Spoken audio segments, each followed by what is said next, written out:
Erev Tov Rabotai, we are continuing with our Mishna Yomi, Masechet Gittin. We are up to the final Mishnah in Masechet Gittin, Perek Tet, Mishnah Yud. Today's Mishnah Yod should be Le'elu Nishmat, Neria ben Svetlana, Ranbai, Eliyahu ben Burcha, Israel, of Chana bat Miriam, Sason ben Ryan, Yoshua ben Shifra, Menuchatam began Eden, Amen, and Le'avdi ben Chaim lechaim, v'derefua shenemav Daniel Shalom ben Rosa, B'tor Shah Cholei Israel.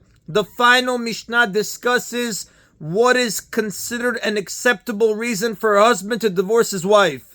Bet Shammai Amrim, Bet Shammai say, Lo yigaresh Adam et ishto eli im ken matza ba dvar erva. A man may not divorce his wife unless he finds something immoral in her actions, meaning unless she commits adultery or acts immodestly. If witnesses say she committed adultery, he must divorce her. If she acts immodestly, for example, she appears in public not dressed properly, it is a mitzvah to divorce her, although it is not required, as it discusses in Gittin, page 90a. Even so, if she acts immodestly, you should first speak to her calmly and try to convince her to change her ways, as the Rambam discusses in Echot Sotah, chapter 4, Halacha 19, and the Mishnah says, Shneimar, Ki matzah ba ervat davar. Bet Shammai quotes a verse in Dvarim, chapter 24, verse 1.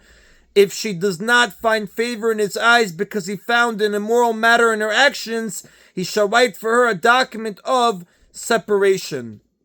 A second opinion of Bet Hillel Omrim, but Bet Hillel say, Afilu ikdichat tavshilo, even if she burned his food, or the Rav explains she added too much salt. Now the same is true if she refuses to take care of some other household matter. Bet Hillel say he may divorce her, Shneimar, as it says in that same verse, Ki matzah ba ervat davar. If she does not find favor in his eyes because he found something immoral or some other matter in her, he shall write for her a document of separation. According to Bet Hillel, the verse is speaking of two grounds for divorce. She has done something immoral or she has upset him in some other matter. Bet Hillel say that the phrase ervat davar in an immoral matter should be read as two separate statements. Either A, ervat, something immoral, or B, davar, an upsetting matter. A third opinion, Rabbi Akiva says, Afilu matzah acheret na'ah himena, even if she did nothing wrong, but he found another woman more beautiful than she is, he may divorce her, Shneimar, as it says in that same verse, Vayayim lo timtza chen be'enav, and it will be if she does not find favor in his eyes, which teaches, according to Rabbi Akiva, that he can divorce her even if her appearance does not find favor in his eyes. Now, Rabbi Akiva interprets the second phrase of the verse the same way Bet Hillel do.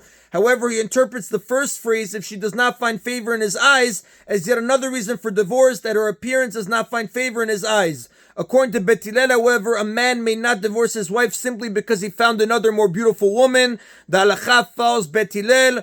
Moreover, even according to Bet Hillel, the rabbis frown upon a man who divorces his first wife, as the Gemara in Gittin, page 90b states, when a man divorces his first wife, even the altar sheds tears over this. Now, this applies to a husband divorcing his wife against her will, which he could do in ancient times. Today, however, the commentaries explain, following the decree of Rabbeinu Gershom in the 11th century, a man cannot divorce his wife against her will. When they both agree to the divorce, there is less of a concern with divorcing, even if his first wife. Again, this is a discussion in the commentaries in the Ramah and Even Ezel, chapter 119, Halacha 3, and the Taz there in Halacha in Sif Katan 6. And that is in Rabotai of Masechet Gittin, Hadran Alach, Vadrach Alan, Masechet Gittin, Mazal Tov. We continue now with our final Masechet in Seder Nashim, Masechet Kiddushin. Masechet Kiddushin deals primarily with the act of Kiddushin, which is the procedure that binds a man and woman together, making them husband and wife. The Rambam explains in Echot Ishut, chapter 1, Halacha 1, that before the Torah was given, a man would meet a woman and they would become husband and wife simply by deciding to live together. The Torah, however, commands that a man must first designate the woman and take her with the formal act of marriage, as it is stated in Dvarim, chapter 22, verse 13, Ki kach ish isha, when a man takes a woman. The word Kiddushin is related to the word kadosh, sacred, and implies that this act creates an exclusive relationship between a woman and a man that forbids her to any other man, as though she is consecrated property, like property belonging to the temple. This how the Gemara explains it in Masechet Kiddushin, page 2b. We begin now, B'ezrat Hashem, with Masechet Kiddushin, Perek Aleph, Mishnah Aleph. A Jewish marriage takes place in two stages, Kiddushin, which is betrothal, and Nisuin, full marriage. Now, the way the Art School Seder translates Kiddushin as betrothal is only because of a lack of a better English word. In truth, Kiddushin, which is also known as Erusin, is much more than betrothal. After Kiddushin, the couple is legally married, meaning that the wife may not marry anyone else, and if she cohabits with another man, it is adultery. As the Mishnah will teach, the betrothal can be ended only with a divorce or the husband's death. However, the couple does not live together until after Nisuin, and many laws that apply to a married couple do not yet apply to them until Nisuin. For example, the husband does not have to support his wife until after Nisuin. The word Erusin can also refer to the betrothal period that follows the Erusin/Kiddushin, and the word Nisuin can also refer to the period of full marriage that follows the Nisuin. But again, for lack of a better word, we translate Kiddushin as betrothal and Nisuin as full marriage. The tractate begins by describing how Kiddushin, the first stage, is performed and how a marriage can be ended.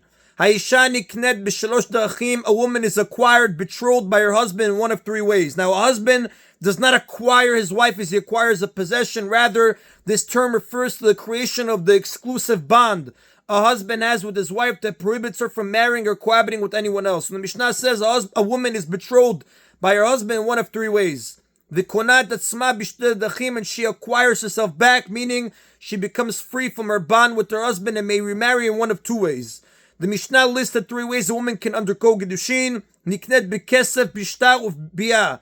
She is acquired either through money, meaning the husband gives her money or an object of value. He gives her money or anything of value and says, "You are hereby betrothed to me." Nowadays, the Ramah in Even Ezel, chapter 27, Halacha 1, brings down that it's customary to use a ring for Kiddushin. Or bishtar, through a Kiddushin document. He gives her a document in which it is written, "You are hereby betrothed to me." Now, this should not be confused with the ketubah, the marriage contract listing the husband's obligations to his wife, which is given when Nisuin is performed. This is a document that's written in it, "You are hereby betrothed to me," and bi'ah, through cohabitation. He says, "You shall be betrothed to me," with this act of cohabitation, and then cohabits with her. This causes only betrothal Kiddushin. They are not yet fully married and may not cohabit again until they perform Nisuin, as the Rambam writes in the Chot Ishu, chapter 10, Halacha 1.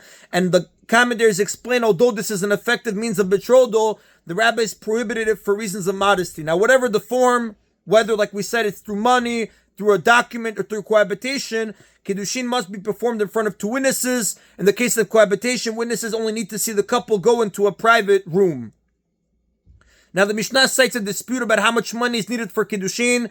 Bekesef, regarding Kiddushin done with money, Bet Shammai Amrim, Bet Shammai say, B'dinar of Shaveh dinar, he must give her at least a dinar or something worth a dinar. The dinar was a commonly used coin made of silver. Bet Hillel omrim, but Bet Hillel say, B'pruta v'shaveh pruta, Kiddushin may be performed even with a pruta, the smallest coin, or something worth a pruta. The pruta was a small copper coin. There are 192 prutos in a dinar. The value of a pruta is the smallest amount of money that has any significance. Anything less is not considered money. V'chama hi pruta, and how much is a pruta worth? Echad mishmona ba'isar italki, 1/8 of an Italian isar. The isar was a silver coin. Now, the Mishnah lists the two ways a woman can be released from marriage. These two methods release a woman not only from betrothal, but also from full marriage, Nisuin. The konat atzmah beget mitat abad, and a married woman acquires herself back either with a get, a bill of divorce, or with the death of the husband. The Mishnah now discusses another type of marriage. If a married man dies without children, and he has one or more brothers, his widow, called the Yavama, must marry one of the brothers called the Yavam. This is in Dvarim, chapter 25, verse 5, and in Masechet Yavamot. The Mishnah teaches how this marriage called Yibum is performed, and how she can be released from the obligation to marry a Yavam. Ha'Yavama niknet b'biyah, a Yavama is acquired, meaning married by the Yavam through cohabitation. In this case, the marriage is not done in two stages.